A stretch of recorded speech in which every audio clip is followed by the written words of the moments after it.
from the Cowgirl Channel of Canada. I'm here in Vegas this weekend at the Room for a Million. It has been a fantastic weekend. I've got to meet some wonderful women, and I ran into this beautiful lady here, Dallas Schwerdt. She's with the NRHA, and she is a Canadian Cowgirl. So Dallas, thank you so much for joining us today for the show. I'm so grateful to have you on with us, and I'd just love for you to just tell us a little bit about who you are and where you're from. Thanks, Lori. Well, I grew up in central Alberta, Red Deer, and I now live north of Grand Prairie. So I'm 5 hours north of Edmonton. Nice. And we're blue collar. I am an office manager for an oil field company, and my husband's a deep pressure welder. But more importantly, we have reiners, and we love, very passionate about the reining industry. So that's sort of a quick Dallas, overview. It's really great to meet you, and just tell us a little bit about your family and where you grew up in Alberta. Like, did you have a big family, lots of brothers and sisters? Well, I actually have a pretty small family. Okay. I have a couple sisters. Nice. And they had nothing to do with horses. I was very fortunate. My dad was super, I would say, supportive when I was younger, and he got me involved with 4-H right at the age of 10. I went through the whole 4-H program. I showed open horses at the open shows. Actually never started to barrel race till I was in college. Oh, really? Yeah, got a little bit tired of showing. Yeah. And barrel raced a little bit in college, and then actually barrel raced right through to probably about 2003, 2004. Okay. Maybe even a little bit longer than that, rodeoed a bit. But my family was just, we had a hog operation and a custom feedlot.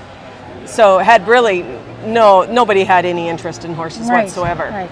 But you had a passion. I had a passion right from day one. So was it barrels though for you, like in the very beginning, like that was, it kind of went right to that, and that was the kind of thing that sparked you to kind of keep going at it? It would have been the 4-H program. Yeah, okay. Yeah, Which is excellent. I went, the 4-H program, I think as a young person, that 4-H program gives you so many skills. Yeah. Not even just the project, but the public speaking skills, etc. And that, I think, is probably the most important thing I took out of that was confidence in public speaking, and that has helped me through every aspect of my life to this point. Oh yeah. Whether it's actually going and talking to a trainer, I don't know. Yeah. And asking for help or etc. So loved the 4-H program. Good. So like I said, through those 8 years of 4-H, I had done all their scholarship stuff, etc. And really just showed horses at that point. Western Pleasure, Halter Trail, all those open show things, right? Absolutely. Like I said, it wasn't until I went to college where I got a little bit tired of showing that I found a nice little big barrel horse, actually it was over 16 hands. Oh, wow. And ran him for my college days in Alberta.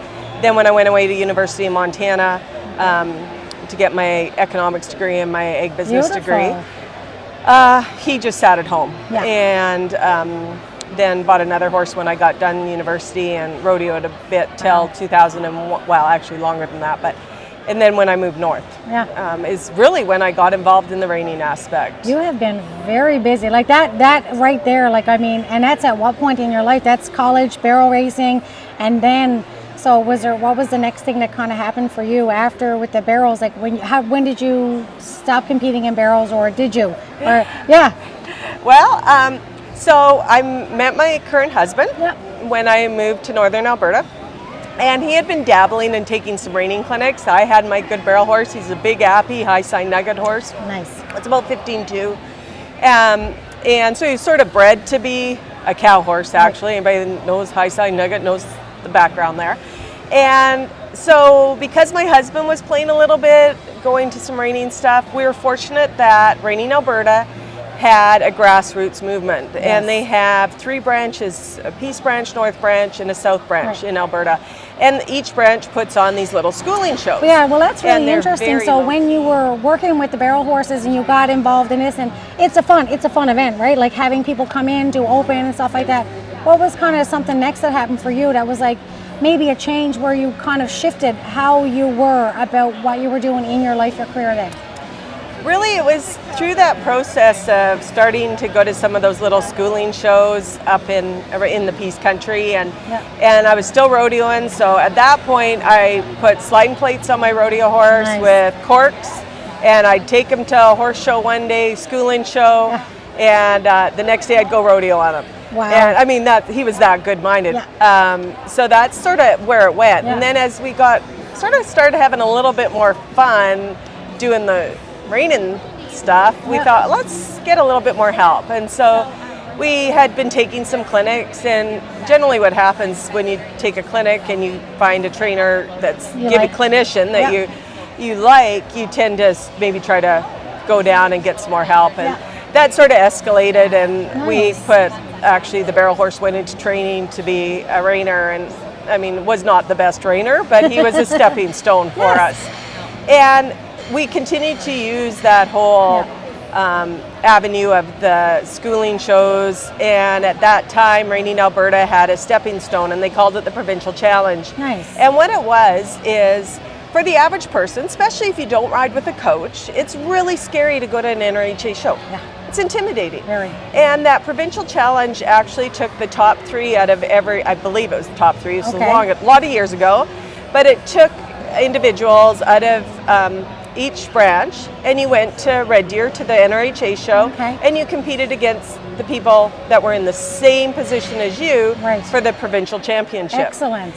So we took my barrel horse there, and that's what we did. And that and then we realized going to Red Deer, which is where most of our NRHA shows are in Alberta, was not scary, and that the trainers are very approachable, and the show staff are very approachable.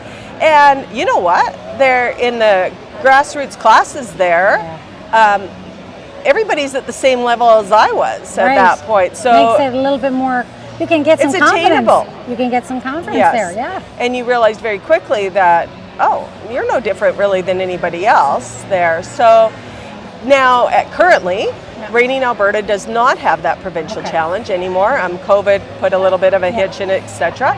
But what they do have, and the NRHA has developed, is a great grassroots program. And so they're, somebody just getting involved can bring any horse. You don't have, at the very basic level, you don't have to have a competition license. You can have a general membership.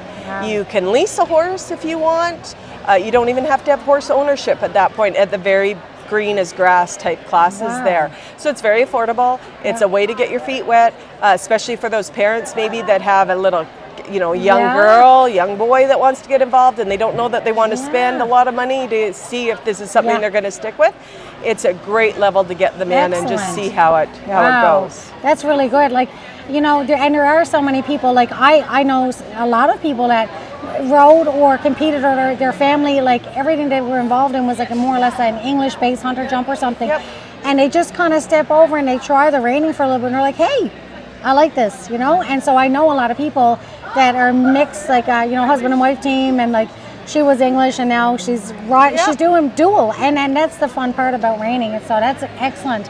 But so what's something else that has happened in your life for you right now, like where you are, like this change for you, because you're now actively involved with the NRHA. So tell us a little bit more about that.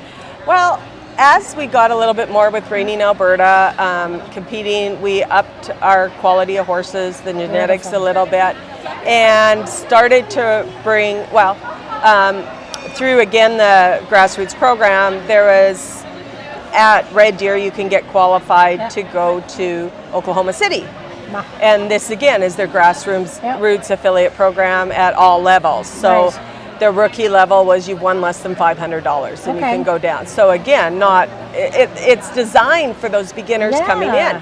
And so we went to Oklahoma City. We got qualified and we took the big jump and decided to go down and try that. And when we were down there, we had a lot of fun. It wasn't as intimidating again. We realized that there's lots of people still at the same level we are. And then we decided, you know what? We're going to up the ante a little bit more. And so we increased our genetics again a little bit more, and we decided to try and bring some clinicians up from the States to help us. And so we start bringing up Casey Deary, who yesterday won the shootout here and has probably one of 16 today to take a shot at winning the $1 million. Amazing. Yeah, been very fortunate. So from 2009 to about 2015, we were bringing Casey up once or twice a year and hosted him for clinics. And in the meantime, we learned a lot of really good skills. And I would say that was probably our most pivotal. And that's something when that happens and you get that opportunity, and that's one of the biggest things too in any discipline and anything in your life. When you get an opportunity like that and there's a shift or a change that kind of creates that, you're like, hey, this isn't so bad, it isn't so scary, and you don't even realize it, that you've kind of taken a little step back and you look at things with a different perspective, right? Absolutely. And it just changes a lot of stuff for you. It sure does. Casey was extremely supportive, and I mean, I just emailed him. Yeah.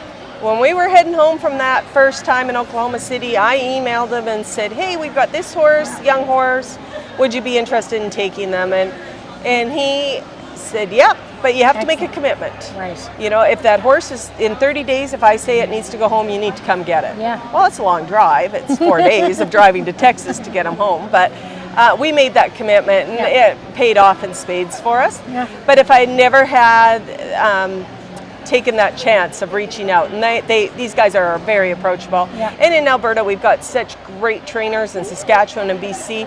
All of those trainers are super approachable. Yeah. And if they can't help you, they'll direct you to who can. Networking. Yes. Yeah. Now, Reining Alberta has a website that lets you know who their professionals are with contact information.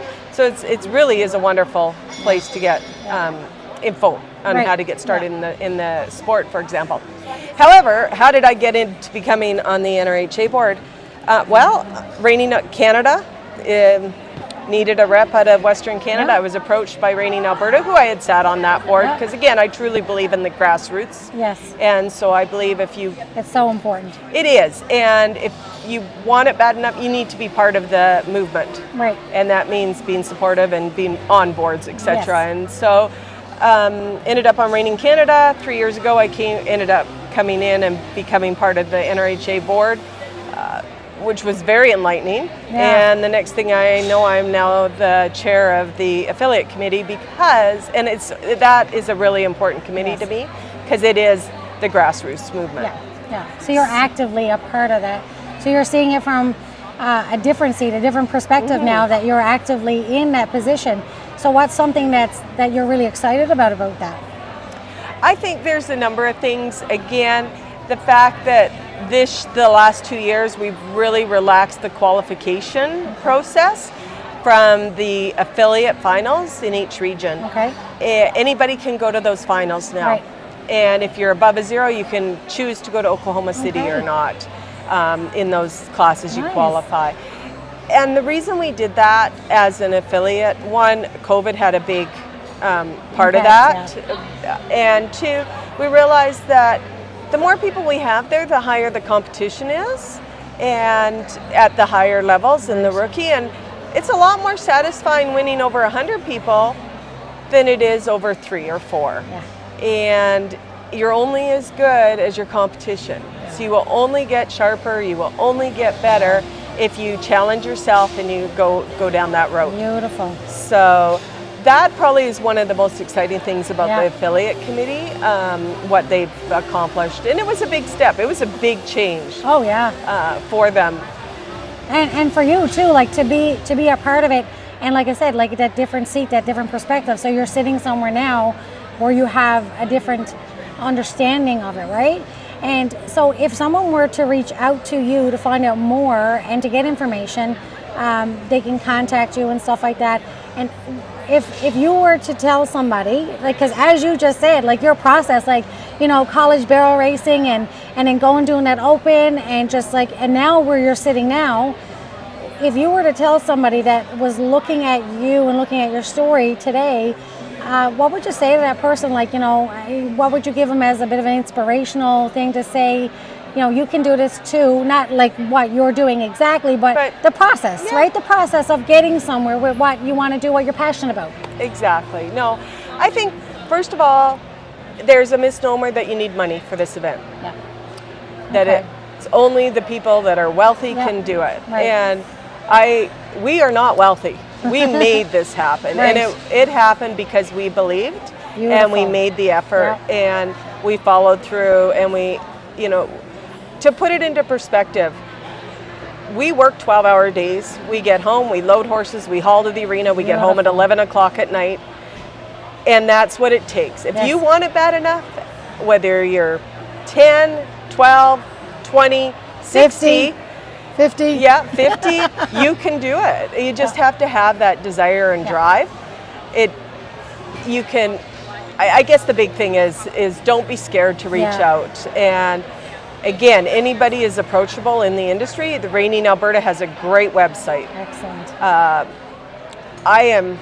I have chose to be so actively involved in every aspect. I put on NRHA shows in Northern Alberta. You know, so I've been a producer. We have a boutique breeding operation now for ourselves. We started from that, and we have sold six-figure US dollar horses now. And our horses are in demand. We had one in the shootout yesterday, and we had one that's won $143,000 and is now shown by Jared Leclerc. We don't own her anymore. So I guess my point is I can start from being a barrel, jockey, having fun with my little barrel horse, to completely change direction with no experience, no money particularly behind us to go play the game. Making it happen. You made it happen. Chose to, again, I'm pretty fortunate. I have a great husband that is super supportive and an active part in the whole process. So, and some good contacts. Absolutely, and that's you why can't I'm do here. it by yourself. That's why I'm here. I'm here because I want that for people and anybody that's a part of, any industry. And that's one of the big things. And this happens to be an excellent venue. I've gotten to meet and see some amazing stuff here with NRHA, and everybody now knows because I've been telling everybody since I've been here on Tuesday, the secret's out. Like Reining is Dallas, like my I cannot thank you enough for everything about being here with you guys this weekend, NRHA. You guys, everybody's been so amazing here. This event has been so amazing. What are some of your fun takeaways from this weekend? One of the things I loved about this weekend was the Cowboy Invitational. Yes. I loved seeing those ranch horses coming out, and I'm sure they got sliding plates put on 2 months ago, and and it was pretty neat seeing they were getting their lead changes and going out and doing their job, and then the roping part, and seeing those cowboys out there, and it just really, I loved seeing that it's attainable for the average guy that's out there cowboying. Right. If he wanted to come in and do the cow horse stuff. Right. And cowgirls. And cowgirls, sorry. And seeing Aaron and Sarah out there holding their own, and I know they're extremely successful in there. Probably one of our highlights again was watching our mare go in yesterday. I mean, we knew she was an underdog. She's been shown twice. Wow. So to come into this environment, we threw her in the fire. She's one my husband trained right up until 4 months ago. Really? Yep. That's and amazing. We actually took her down to get some help before taking her to a different show. And they took a look at her and asked her if we'd sell her. Wow. So we sold half of her instead because we wanted to enjoy the ride a little bit. Absolutely. So those would probably be the highlights. And seeing lots of people we haven't seen in a long time has been real nice. The energy catching here. up. The energy. It is so loud. It is. It's like being at the Stanley Cup final. Yeah. It is that loud, and it's going to be. It's going to be even worse today. We've been here every year since it started. Couldn't miss it the first year. And this is my first, and it'll never be my last. Because this is amazing, and thank you so much for everything. And so how can someone reach out to you personally if they wanted to? Would it be directly through the NRHA, or does someone reach out to you in a different way, or social media and so forth, or stuff like that? Probably the easiest way is through the NRHA or social media. Dallas Schwerdt, Facebook, 70 plus performance horses is ourselves as well. And I really encourage anybody that, any young person, any older person that wants to learn a little bit more about this industry or this discipline. In a way, and want to get back involved? Reach out. I can certainly help get them into the right direction. I so believe this is such a great community. Even if you decide to never show a reiner, the skills you take from riding a reiner or taking those clinics, those horses are so broken. I won't tell you how many go and be great ranch horses, great barrel horses. It's just such a great foundation. And it is so diversified. And even just being here to see all of this and to see the people that are here. There's some people that are experiencing for the first time. You guys here at the booth here, the NRHA booth, and I've been here kind of in and out throughout the weekend, and you've had people that have come in asking questions about what's this about, you know, and that's beautiful.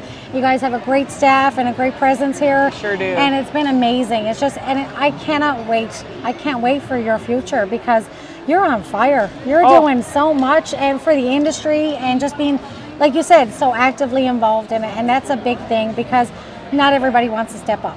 No, you know, and that's hard. That's hard all stuff. Right. Everybody has their place, right? And exactly. everybody, it's a wheel, and everybody has a cog in it. So, the best part is if you want to learn a little bit more, just reach out. Yeah. Perfect. And there's a place for everybody. There's a level for everybody, and you get to play as much as you want or don't want. I think one of the things that's pretty neat is the youngest competitor in the rookie was 9-year-old Harlan Huell, a Canadian from Abbotsford, and she actually rode a horse that I bought a number of years ago as a starting coming 4-year-old as a project horse. Hear that, girls? 9 years old. She's 9 years old. 9 years old, and you guys can all do this. Yeah, absolutely, because that horse was a project, and I never actually showed that horse till it was a 6-year-old. What? And I showed it as a 6-year-old and sold it to another youth kid up in Grand Prairie. Really? Who showed it for a year, and Jennifer Neudorf. Yep. And Jennifer Neudorf went on to be a very successful youth reiner. Excellent. As well as now I think she's sitting top 10 in Canada as a pro barrel racer. And I'm such a big believer in the youth. When I did my membership renewal this year, I actually did sponsorship to the NRHA youth. That's awesome. And you know what? I am such a big supporter of that, and I think and I want to get more actively involved in that part, that aspect of, because the youth is our future. Absolutely. That's who we're giving this to. We're giving this to the youth. Yep. Yeah. Yeah, no, and that's exactly it. So that horse actually sat for a number of years in a pasture, as well as was Jennifer's companion horse for barrel horses when she hauled. And then Harlan needed a horse for competing on this year, and they leased her Tucker is his name. Tucker. And so she's had him for a couple months, and she brought him down here, and I mean, he was a rock star, she was a rock star, but that's the point. Yeah. You know, she sold her pony to be able to come here. That's how she funded her own trip. I've got to come talk to you, sweetheart. When I get a chance, Dallas is going to give me your information, and I'm going to come talk to you. You betcha. Absolutely, that's a It start. was pretty, and then we had another really great girl, Audrey. She came down with her aunt, Tori Nelson, got qualified, and she was in the rookie as well. Okay. I think she's 13. And she rode the oldest horse in the rookie, and he's 18. He's Lakota Chick, and she leased him to be able to use him this year and come down here. That is amazing. So it's very attainable. These kids are not made of money. They're making it happen. So and you know, their parents are helping them fundraise, whether it's picking bottles or whatever, to be able to take these opportunities. So I guess my point is you know what? Those are two girls that came down onto this huge stage. One's from actually Fort St. John, BC, and the other one's from Abbotsford, BC. And anybody can do it. Right. Beautiful. Thank you so much for everything. Thank you, Lori. for taking the time. Guys, reach out to Dallas. Reach out to the NRHA, find out some more, and I hope to see you guys all here next year in Vegas at the Run for a Million. Thanks, guys. A great time. It was amazing, and the fun is just about to happen because we're getting ready for the main event tonight. Yeah, so the Run for a Million next year. Be there. Thank you, Dallas. No, you betcha. Thank you.